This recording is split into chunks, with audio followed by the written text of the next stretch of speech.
Spur of the moment, I can strike with a strategic flow. I hold the precepts low and feed you knowledge that you need to know. Brother was touching on the Sabbath day and how do we keep it holy? Right. So, first, do you know who you are according to the Bible? Right. Give me Deuteronomy 28, verse 15. Because all this talking don't mean nothing if you don't realize that you are God's chosen people. Right. You so-called blacks, Native Americans, and Latinos, you are the Israelites according to the Bible. That's right. So give me Deuteronomy chapter 28, verse 15. Bring it out. The book of Deuteronomy, chapter 28 and verse 15. But it shall come to pass, if thou wilt not hearken unto the voice of the Lord thy God, to observe, to do all his commandments and his statutes, which I command thee this day, that all these curses shall come upon thee and overtake thee. So God is saying that it shall come to pass, meaning that it will happen. That if we did not keep his law, statutes, and commandments, certain things are going to happen to us. Right. How you doing, kids? Y'all have any questions about anything? I know what Christ look like. You want, no man knows. Nobody knows what Christ look like? Okay, let's get the scriptures to prove what Christ looked like. Because Christ looked like you, young man. Right. Look just like you. That's right. Your skin color and all, hair and all. We're going to get that. And after that, we're going to get what his father, the Most High God, looked like. Right. So give me Revelation chapter 1, verse 14. Start at verse 1. The book of Revelations, chapter 1 and verse 1. The revelation of Jesus Christ. So this is the revelation of Jesus Christ. You guys go to school, right? What is the root word of revelation? Rev. Say that again? Rev. Well, reveal. To reveal, to make known, to show you what is to come, right? Which God gave unto him to show unto his servants things which must shortly come to pass. So the Most High is giving John the Revelator the revelations of things that must shortly come to pass, and he's going to describe what his son looked like. Who got a picture of the beach? So we're gonna do something called, you guys know how to play baseball, right? How many strikes before you out in baseball? 3? All right, so we're gonna go strike 1, strike 2, strike 3. Read. The book of Revelations, chapter 1 and verse 14. His head and his hairs were white like wool. All right, so his head and his hairs were white like wool. Does this guy have white woolly hair? No. So his hair was white. So it was fully white, and it was like wool. Touch the hair on the top of your head, everybody. That's woolly hair. That's right. So Christ had hair just like you. Right. So it was white and woolly, meaning his hair, he had a full head of gray hair. That's right. So that's strike 1, right? As white as snow, and his eyes were as a flame of fire. And his eyes were as a flame of fire, meaning that Christ drank wine in moderation. He did not get drunk. It is a sin for us to get drunk. So does this guy have the whites in his eyes? Are they red here? No. How many strikes is that? 2. Strike 2. That's right. Continue. In his feet like unto fine brass. Now his feet. If you look down at your feet, I know all you got on shoes right now, but the young brother here and here. Is his feet the same color as his legs? Look at the brother with the sandals. His feet the same color. Look at your feet. Are your feet the same color as your legs? Are the same color as your arms? Same color as your face? Okay, so let's check out Christ's feet. His feet? In his feet like unto fine brass, as if they burned in a furnace. So his feet was like fine brass. Brass is brown. Right. You all are brown, so you is the color of brass. Now if you take that brass and you put it in a furnace, what color it become? If you burn anything, what color it become? So, this guy right here, all praise. What color is this guy here? Is he black? Is he dark brown? So what strike is that? 3. So he's out. Who is this? This is not Christ. Right. That is a more accurate depiction of Christ there. Right. That's right. And he looked just like you. That's right. Your God, your Christ, and Christ the Savior look just like you. Right. So give me Daniel chapter 7. The book of Daniel, chapter 7 and verse 9. So this is a description of God. I beheld till the thrones were cast down, and the Ancient of Days did sit. No, the Ancient of Days did sit is God, because God has no beginning and no end of days. Right. He's the Ancient of Days. Right. So this is the description of the Most High God. Whose garment was white as snow. So we all the church tell you that God is a spirit, but in order for you to have on a garment, anybody know what a garment is? It's clothes, exactly. So if you have on clothing, you must have a what? What do you put clothes on? A body. So if you have on clothes, the Most High God has a body. So don't let nobody tell you that he's a puff of smoke running around here. God has a body. In the hair of his head. And the hair of his head. Now remember, I asked you to rub your hands, right? Rub your hands again. Like the pure wool. Like the pure wool. That means God has hair just like you. Right. God has hair just like all of you. So you ought to think about that the next time you want to put a perm in your hair, or you want to color it a different color, you want to wear weave. The Most High God hair looks just like yours. That's right. So who's going to tell God that he has ugly hair? Right. Bring it out. You should be proud to be in the image of the Most High God. That's right. God in Christ look like you. That is the description of your Most High God and Savior. Right. That's right. Any other questions? Exactly. Matter of fact, let me show you how God say you look. Give me Ezekiel 16. God made all of us to be beautiful just like him. Right.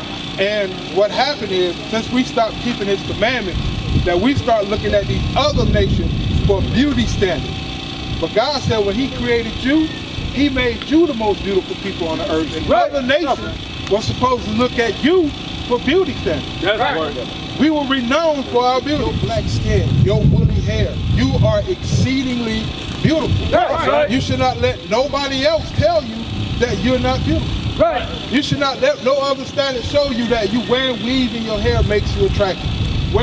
Dyeing your hair yellow and orange and all these different colors make you attractive. That is beauty according to the world. But God said the way he created you, you were already beautiful to him. Right. But check it out. It's not just to him, but watch what else.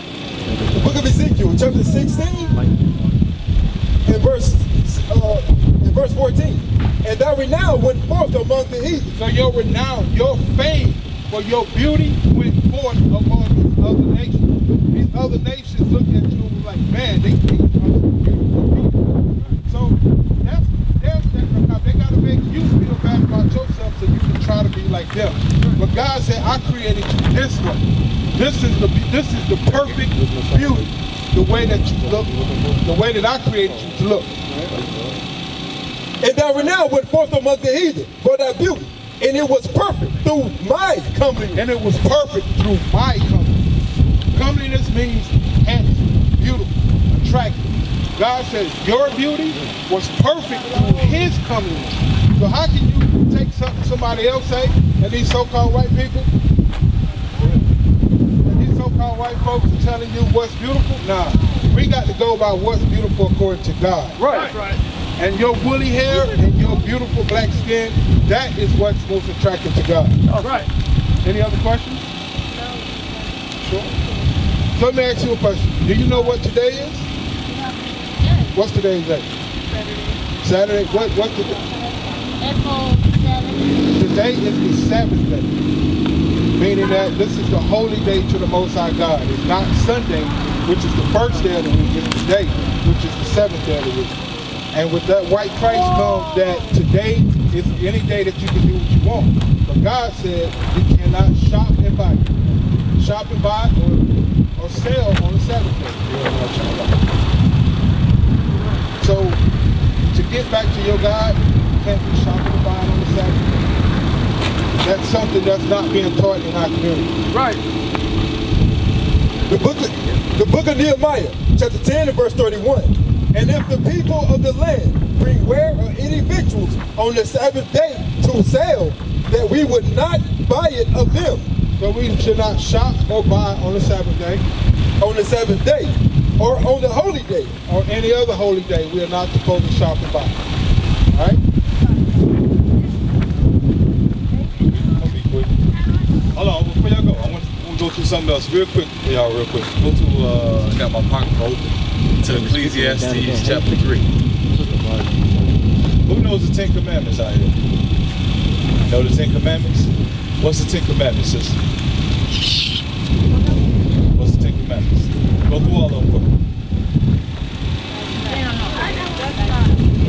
the Ten Commandments? No? You ever heard of them? You know some of them? Thou shalt not steal, thou shalt not kill, bear false witness. Recite some of them. I'm going to go through one of them today because this actually applies to y'all. What's the Ten Commandments? Ten Commandments. All right, you on. What's the Ten Commandments? Uh-huh.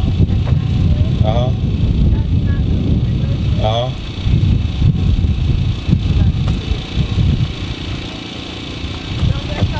Don't bear false witness. Okay.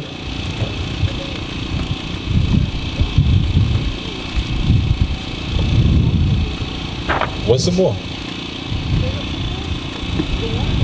I had a lot of hands raised. Somebody, y'all say y'all knew the Ten Commandments. Y'all on the spot now.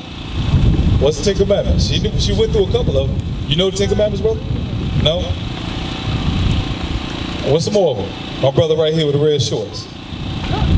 I'm going to go through one on real quick. Matter of fact, we're going to read them all. Let's go to the book of Exodus. This is where you find it. For you brothers that don't know it, this is where you find the Ten Commandments. Give me that book of Exodus 20. I'm going to share something with you. Check this out. The book of Exodus, chapter 20 and verse 1. And God spake all these words, saying, I am the Lord thy God, which have brought thee out of the land of Egypt, out of the house of bondage.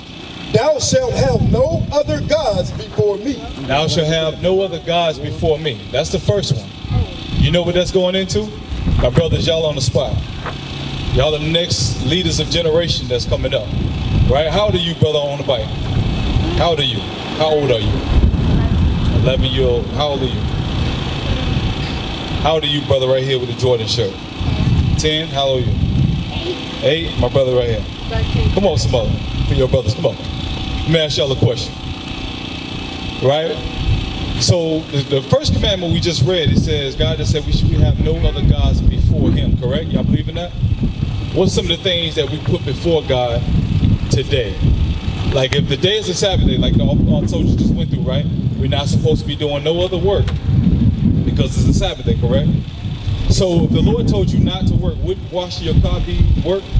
Or washing your car, you going outside, washing your car, washing your rims, wouldn't that be considered some form of work? Yeah. So what do you put before God if you end up washing your car and it's a Sabbath day? Who you saying your God is? Your car. Right. You understand that? So if you're doing something opposite what the Lord told you not to do as far as celebrate other things that he didn't require you to or ask you to celebrate, like I'll give you an example. Easter just passed, right? Y'all know what Easter is, right? Does bunny lay eggs? No.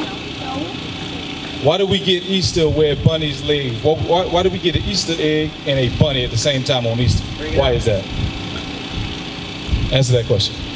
Why do we get a bunny and an Easter egg? Because people believe that bunnies lay eggs. Who said that bunnies lay eggs? Hold up, sister. You the oldest out here. Don't run now. I got questions for you. Come back up. How old are you, sister? Yeah. You're not the oldest one. Who's the oldest? You the oldest? You look the oldest. You taller than her. I got questions for y'all. Don't run off yet. Hold up. Don't. Stay with me. Stay with me. My question to them was, do bunnies lay eggs? No.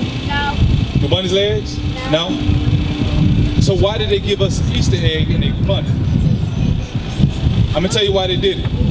All of these things that they worship today, like Christmas, Santa Claus and his elves and his 12 reindeers, that's idolatry. You understand what idolatry is? Yeah. Idolatry is paganism. When you're taking an idol and you're representing that as a god. When you keep Christmas, you're worshiping another god. Now, here's the thing. A lot of this wasn't taught to us, and a lot of our parents are actually keeping these things because they're doing it for y'all.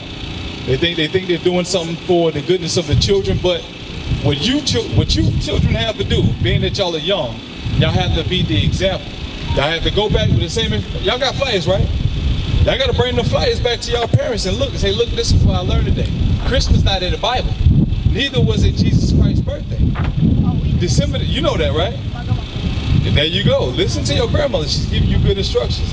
Christmas we ain't supposed to be keeping. It's not of God. Right. Here's a commandment I want to get to real quick. In the 10 Commandments, it says, honor your mother and your father. Who knows about that commandment? How do you honor your mother and your father? Like, don't think no disrespect to them. You're not supposed to be disrespecting your parents, right? When they say something, That's right. don't stress them out. Don't stress them out. How do you stress them out? Like, you know, messing them, not following their orders. Exactly. So you have to obey your parents because that's in the Ten Commandments. Give me that in the book of Ecclesiastes chapter 3. We're going to run through a couple of these real quick. Let's start at verse 1. The book of Ecclesiasticus, chapter 3 and verse 1. Hear me, your father, O children, and do thereafter, that ye may be saved. For the Lord hath given the father honor over the children, and hath conferred the authority of the mother over the sons. Whoso honoreth his father maketh an atonement for his sins. So it says, whoso honor his father and his mother, you make an atonement for your sins, meaning you make an appeasement to God, meaning you accepted by God. So if you end up disobeying your parents, you're dishonoring God. Do y'all understand that? My brother right here in the blue shirt. Right here in the blue shirt. Blue shirts, blue pants. You understand that? If you dishonor your father, your mother, you dishonor God. You understand that? So the instruction that came from our parents is what? You got to be respectful to others, right? For my young sisters right here, I'm gonna go through something that our fathers is supposed to be doing towards his daughters, and I'm gonna touch on the young men. Give me that real quick. You know what I want? Ecclesiasticus 46 or 42. Yeah. It says the job of the father is to keep his daughter in straight. Y'all don't got no boyfriends, do you? No boyfriends out here. Y'all too young for that. Right now, what y'all should be doing is pursuing your education. There's a lot of our young sisters that are getting caught up having babies at a young age. You understand that? Y'all gotta keep a head on y'all shoulders and understand that a man giving you flowers and candy, that don't mean that he loves you. You understand that? I'm giving you the basics of life, but I'm gonna tie it back to the commandments. Get your education. You brothers too. Don't disrespect the women of your race, calling them words outside of their name. You understand that? We are one race of people. We have been taught to be disrespectful. How many of y'all listen to Nicki Minaj? Y'all listen to Cardi B? Nicki Minaj? You listen to him a little? Give me that real quick in 1 Corinthians. You know what I want? Good, evil communication. Let me ask you something, sister. You say you listen to Cardi B, right? Or Nicki Minaj, right? Check this out.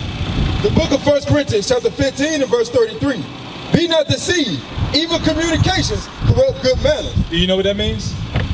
It says evil communication. We're having a communication, right? We're communicating, right? But if I'm speaking evil to you, it corrupts your good manners. Meaning what you believe to be true, I can end up defiling you to where now you're being disrespectful to others by the conversation that you intake. You understand that? Like if I'm up here talking about sin all day, I'm talking about stealing, and that's what I do, and you were taught not to steal. You know you'll end up one day stealing because I influence you to steal. You understand that? That's evil communication. It'll corrupt good manners. Shalom. This is Bishop Nathaniel of Israel United in Christ. Please subscribe to our YouTube channels. Stay up to date with our latest events, music, and classroom lessons.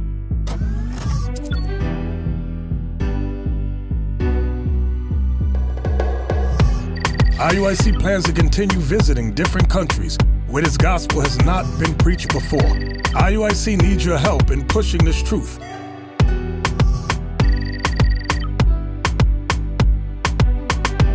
So join us, subscribe to our Instagram, Facebook, Twitter, and podcasts, and stay up to date with us.